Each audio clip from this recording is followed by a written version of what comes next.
Hey everyone, Eggman here with another video, and today we have two different international tournaments, at least international for me here in North America. We have the Oceania Regional as well as the Europe Regional that happened this past weekend. Both were on BT13 with regular format rules there, and again, we have these two top 16 here. Both kind of smallerish tournaments in the fact that it was 57 players for TAC and 5 rounds of Swiss, as well as for the European, it was Raid and Trade, 74 players with 7 rounds of Swiss as well. So that's what we got, but there is a good amount of variety right now. I know that ShineGrey is very, very good right now, and there are some decks that I'm kind of surprised didn't top between the two of them. Specifically, I still think Alphamon is a really good deck, and it was a little bit surprising to see that neither, topped on neither event, and then also just kind of surprising. Like Hunters, in my mind, is one of the stronger decks in this format, and it only got, it was only in the European event. It wasn't in the Australian event either, so kind of interesting there. But between the two events, we're going to talk about the top placing list for each one, and we're going to start off with the Royal Knights build that won the Oceania event. And I've been really enjoying Royal Knights personally. I do think that it can get a little tricky and easily countered with stuff like Psychmon, Solarmon, as well as the Chikurimon from Black as well. So, but it is a deck that, at the beginning of the format, we didn't see a lot of people on it, and I do think that it might have been a little bit with just how expensive some of these cards are. But I think that's either gone down a little bit and just more available for a lot of people. But yeah, you do run a bunch of secret rares in a lot of these builds. So I do think obviously Omnimon is also the one that you have to run at 4. So I think the price of this has gone down a little bit, and that's made it a little bit more affordable for it. It is a again expensive, but I do think that's important for how it is. So 2 copies of Examon, 2 that I really do like this one. This is EX3 one. If you are able to put it underneath your egg stack in with the option card, this is a card that you can pop out, you can swing, wrestle. Like, it's just really great removal because it's a 15k that has dual attack, but also just the fact that you are able to use it to attack, and then you have to rest something and you can attack over something. It's one of the better removals, and then it's also hard to get this card removed itself. So there's also just some janky times where, like, if you pop the egg, you have All Force and Leopardmon underneath there.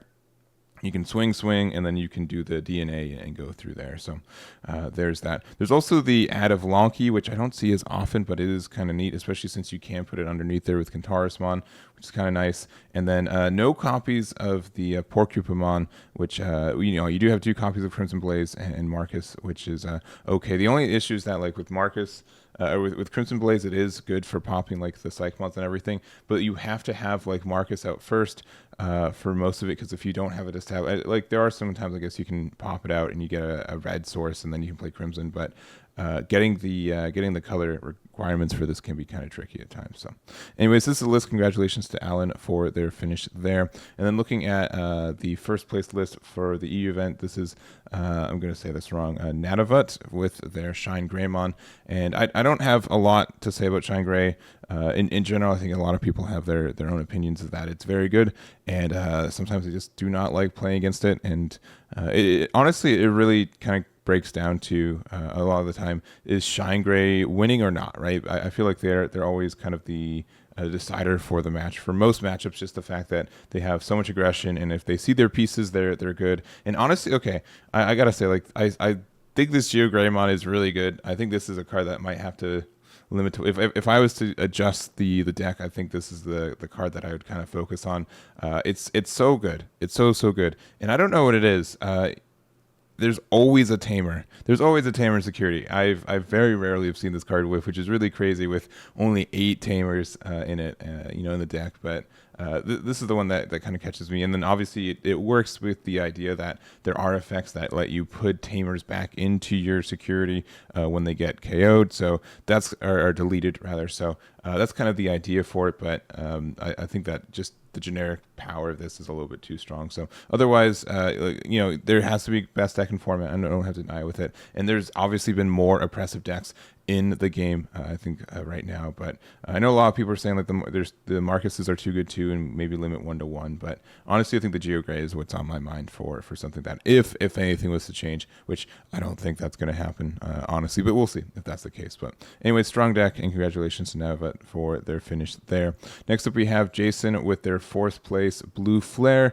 And this kind of has been understood, I think, pretty much since EX4, what the deck looks like. The new chain isn't like, the old cards are still generically better, but just having additional names for all of your effects are very good. The new Tamer, I think it's either like, I see a lot of people bouncing back, which ones I like a little bit more. I think the Guaranteed 3, now that I've experimented with this enough, is still better than like the flexibility for this, just because this is a three memory play, which is really important for you. So I do think that's good. To have that Guaranteed 3, because sometimes they can play around this too. Sorai, I think, is great for this deck, and there's a lot of decks that you do hit with this card now, which is fantastic, which is also why we probably don't see Ice Wall in this deck right now either. We also have the Blue Hawaii Death, so main for the turn, one of your Digimon gets a plus 3k DP and can also attack your opponent's unsuspended Digimon with no devolution card. So weird addition, at least not a common one, but being able to use this to presumably swing over some of your opponent's cards is great. This can also like swing over like the Alphamon perhaps. I know Alphamon didn't top, so it's and I keep bringing it up, but I do think a lot of people were afraid of that deck and how powerful it was. So this is a card that can interact with sleep mode, which is kind of nice. So maybe that's part of the reason for it. But anyways, I think this deck is still very good, in a good spot. And congratulations for Jayson for their finish there. Next up, we have Loann with their third place Hunters, and this one's going to be quick. Hunters is pretty good, even though, again, it only topped in Europe and not in Australia. They're just... The flexibility with this deck is fantastic. There are some ways to counter it. Obviously, it does kind of get hit with the fact that more people are playing the Psychemons, because you do have the reduction in play. And also, I didn't really mention it, but Blue Flare, you have to be careful that Psychemon doesn't like get rid of you, because there's no actual removal for that card in this deck. Interesting. I guess you can like Blue Hawaii Death to get there too, with like a rookie swing over it. But anyways, I do think that this is a fantastic deck for what it is. Superior mode removal is still kind of unparalleled. You can play around it, but that usually means that Hunters is still winning if you don't establish your own Tamers. There's also 3 whole copies of the Tuarmon, which when Digivolve you get to de-Digivolve something too, which is nice. I think de-Digivolve is one of the better forms of disruption, and I don't think there's as much protection for it right now. I think Metal Gray has some, but otherwise there's some decks that you just get kind of hurt by this too. So I like the card. Sometimes I have trouble finding space for it, and it looks like they took out 2 copies of Damemon for it, which I understand like why you want to run 4 copies of this too, but the fact that you're just kind of... This does whiff a lot, and sometimes it does like establish a Tamer, but if you don't, then you just feel like you did nothing with it. So I can understand like why you want it for Tuarmon as well. So anyways, this is the list. Congratulations to Loann for their finish there. And next we have Edoardo with their 6th place Alphamon, and I don't have a lot to say for Alphamon. It's pretty much the same deck with the addition of a couple of key cards. So I think most people are putting 4 copies of the WarGreymon here, just like the plus 1k for all turns is fantastic for you. Same kind of thing with the rookie, like it's just like a 2 of, but just the flexibility there. Obviously, the BT7 WarGreymon is still the best card for this entire deck. I feel like that memory gain is really huge. You can run your Dex Dex Duro Gray and Dex, both of these. Just the fact that we do have more Duro Grays besides just the 1-of copy of this, which just means that Cool Boy is actually worth it, especially because the Alphamon package doesn't have any copies of like rookies you can use with Cool Boy, which is kind of interesting. Also, no Tamers outside of Cool Boy. Usually we see a copy or 2 of the Kota or Koji, so that's something unique ad. But we are running 4 copies of Black Mem Boost, and so going up your chain shouldn't be too difficult. I think you might find some issues with getting cards slotted underneath at times, but we do run 4 of the Alphamon, 4 of the Aruya, and then also the Arukin, 3 copies there, so with the big punch. So this is honestly kind of what a lot of lists are kind of leaning for. There are some like text that you can add, like some people I know still add Kongu for you, but I don't think the deck like the game is a lot of like rookie swinging at the time. So this is what it is. I guess it can kind of stop. I think it can stop No, there's I think you can stop like Tamers with Kongu still for ShineGrey, so like that can be like one of the better matchup kind of definers. But otherwise, I think the deck is in a really fine spot. So this is Edoardo's list. Congratulations for their finish there. Next up, we have Will with their 9th place Millith loop, and this is from the Australian regionals as well. So this is kind of like a newer archetype, not newer, but just kind of a more creative archetype with the idea that you kind of have all this mill technology with the fact like just your Gilmon line going up of it in general has that. We have Lilith, which you can use to recycle a lot of cards, and we can use Alice to get the cheap Digivolution from WarGreymon into Lilithmon, and then you can kind of go from there. So you can start doing some damage. ShineGrey Ruin mode also kind of just like resets the board at times too, which is great. And just the self mill off your cards means that Deathslinger is a great card. We have Rivals Barrage at 4, which can help you find your pieces when you need them, and then a copy of Creepymon as well to help mill. So it's an interesting deck. I think it's really neat, and it's one of the cooler ones that I've seen pop up the last couple of weeks, and happy to see that it can still get a top here as well. So this is Will's list. Congratulations to them there. And the next up we have Sean with their 11th place Gallantmon. We talked about Growlmon already in the last one, but I think Gallantmon is probably like in one of the best states it's been, which is I'm going to say like not saying a lot. I think Growlmon has always been kind of a deck that it does have the combos. You do have the lines to go up it, but the issue there is that you don't have any crack. Like your security is nothing. Like you have some big bodies, but if your opponent's able to get rid of your giant stack, then you have a hard time building another one, which I think is rough there. But we do have like a couple more comeback. Like I do like the new Gallantmon, even though this is a Royal Knights card. A card I think was more for Royal Knights, but it has a cheap way to play this from your hand. So later in the game, let's say there's 20 cards between you and your opponent in the trash. That does mean you get a reduction of 8, so you can play this for 5. So that means if you have your Tamer as well as if you have this Tamer with the red mem boost, you can pop it and you can play this. It has on play when Digivolution and when attacking, and it has Rush too, so you can play it, pop a 6 or less or 13 or more, and then attack and then get another pop. So I think that's great for you. It does have only Rush for it, so it doesn't gain Rush for the turn, which just means like if you go into Crimson mode, there's you don't get Rush afterwards if you just hard play that. So you do have to be worried about that. But I do like this card. I think maybe it should be at like 2 copies instead of maybe like this Gallantmon. It is a little bit chunkier to Digivolve because there's 5 for it, but I don't know. I think this is an archetype that's gotten a lot of support, and honestly, I will say like for the amount of support this archetype's gotten, it's still like just okay. But I do like the deck. I do like it's cool for going off, and congratulations to Sean for their finish there. Next up, we have Patric with their 9th place Machinedramon. And I do like the one big thing I think that Machinedramon has is that it can run Chikurimon.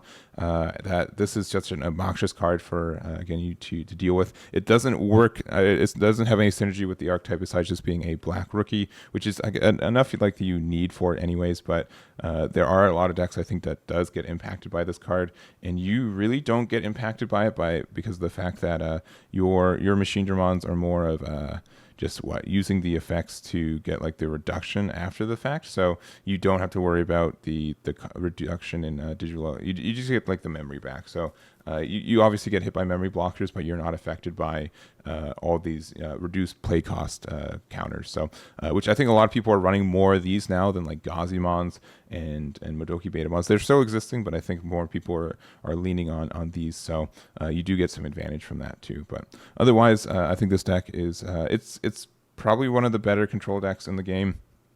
This game I think doesn't lean to as much control as other card games, but this is a I don't know. The only other thing I have to say is that there's so much hunters that you can play around hunters, but the fact that you can get the removal for this X antibody Cashramon is pretty rough, and you really do want to play your analog mans, and sometimes you don't get the choice if you played your analog man or not because you do hit it in security. So it is interesting that you were able to get like top 9th place with this deck in a meta that obviously did have hunters playing with it as well. So but I don't know. That's kind of why my thoughts on there. Machinedramon's still in an okay spot. It's kind of in an okay spot too in Ultimate Cup coming up because Analog Man is that one, but otherwise I think there's some good stuff for it. So this is the list. Congratulations to Patric for their finish there. Next up we have Jessiah with Mastemon, which is still a deck in this game, I suppose. We haven't seen Mastemon in a minute. I know a lot of people have been trying it. We did get like the whole new line in BT11 that I know people brought to the final, the North American finals here, but didn't really do super hot with it. It is a really cool deck, and there is some good like recursion with it. It is a deck that can play Psychomon, which is strong enough for some matchups to kind of buy you some extra turns, which is kind of nice.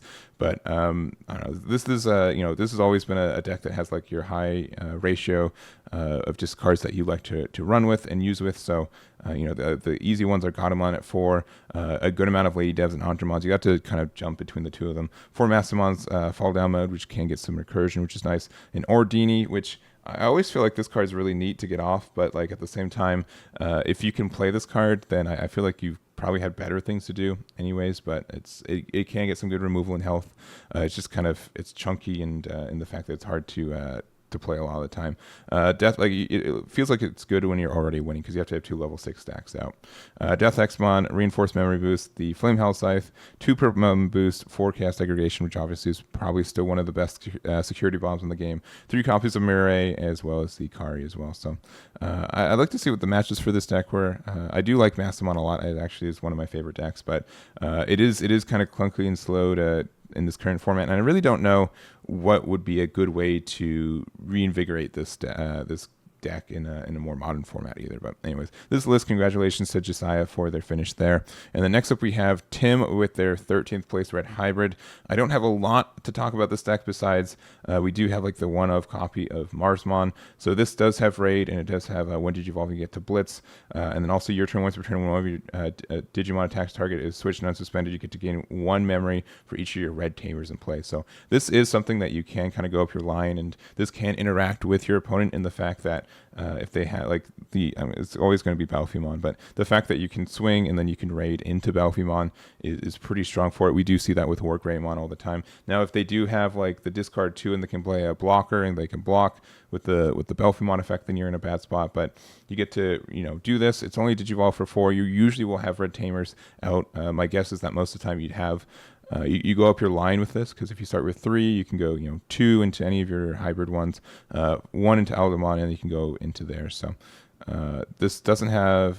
Does this have 10 warriors? No, it doesn't get the inheritable for Alphamon as far as I know. So it is just like a beat stick with it, but it's sometimes good. The interaction with there isn't like, sometimes you do have like a little bit of removal issues with this. So it's the lifesteal attack, and I do like that for this deck. So anyways, otherwise pretty standard for the list, and congratulations for Tim for their finish there. We've got 4 decks, and I think these are mostly all, 2 of them are, I think, more interesting list from Australia, as well as 2 Greymon builds too. But we have Haydn, and not me, but we have a Haydn with their 14th place Rosemon.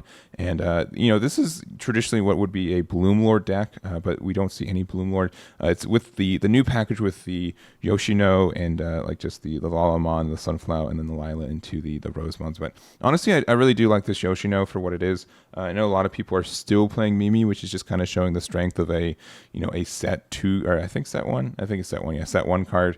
And but being able to overcome that means that Yoshino must be kind of good. And the kind of great part about it is just the fact that the Lilamon is able to play the Yoshino from your hand. So being able to then traditionally like reduce your memory cost for stuff is great. And it is needed for the burst mode, which we're running 4 whole copies of, which is quite a bit. But this has a 1 Digivolving, suspend one of your opponent's Digimon and one of their Tamers until the end of your opponent's turn. All of their Digimon and Tamers don't unsuspend. And then additionally, 2, when attacking, trash the top card of your opponent's security stack for every 2 of your opponent's suspended Digimon or Tamers. So that is kind of good. And just the fact that it has like this blanket effect of like until the end of your opponent's Digimon, all of their Digimon and Tamers don't unsuspend. So that means that if they I'm going to keep talking about Alphamon, but if Alphamon, if they swing, they don't get the unsuspend because of it's a blanket effect of not unsuspending. So it's kind of weird for what it is, but it's really great removal. Obviously, you can even just like hard go into this for 5, and I think you're in a good spot. If you want to go the burst evolution route, you can definitely do that, but I don't think this is necessary for it either. So otherwise, we are running 2 copies of Hydramon, which is just like a still pretty good removal, especially for a deck that likes to go tall and then wide, and then also just some additional options for you there. So this is Haydn's list. Congratulations to their finish there. And then also we have Dylan with their 15th place Mirage, and Mirage is just doing okay. If you guys did see the Ultimate Cup video I made, that deck is pretty strong in that format. It seems we'll have to see if that continues through September, but there are some great things for this deck in the fact that like your rookies are Gallantmon, but you can definitely run for it, Modeki Bedamon, and not get punished for it, because all these things just Digivolve for 2 anyways. And then you do have some good disruption. The fact that I still like Mirage Gallantmon is great for what it is. There are so many decks that like can't play around this effect and make it harder for them to like keep it their turn a lot of the time. So that's really, really good. And then also the burst mode too. And we're running 3 of the BT13 Thomas and 4 of the BT41, which I know a lot of people try to play Nikolai, and it's just really unfortunate that this burst mode doesn't incorporate the Nikolai, and you have to have a Thomas for it. But this is great. I still think this is a great effect, and it does do a lot for the deck, being able to get the disruption. It does get like 2 15k swings and just kind of everything else for it. So anyways, this is the list. Congratulations to Dylan for their finish there. And then lastly, we have our 2 Greymon lists. So this is Mario Morelli's from the European event with WarGreymon. Kind of, I don't know, like I always just look at the top end and see which one they're running more. So you are perfectly fine to have just a variety pack of top end for these decks, and even like a middle to bottom end for it. But I don't know, there's just so many cards that are good that have Greymon in its name. It's absurd. So but we do have like I'd say like a little bit of a greedier high end build with this one, saying we have 2 copies of X Antibody and 1 of the Blitz Omni, Hades Force X Antibody, 2 copies of, and just kind of everything from there. So I think the deck is pretty strong, and you do, I don't know, like we've been seeing this deck forever at this point. It is a deck that can I think win a lot of matchups.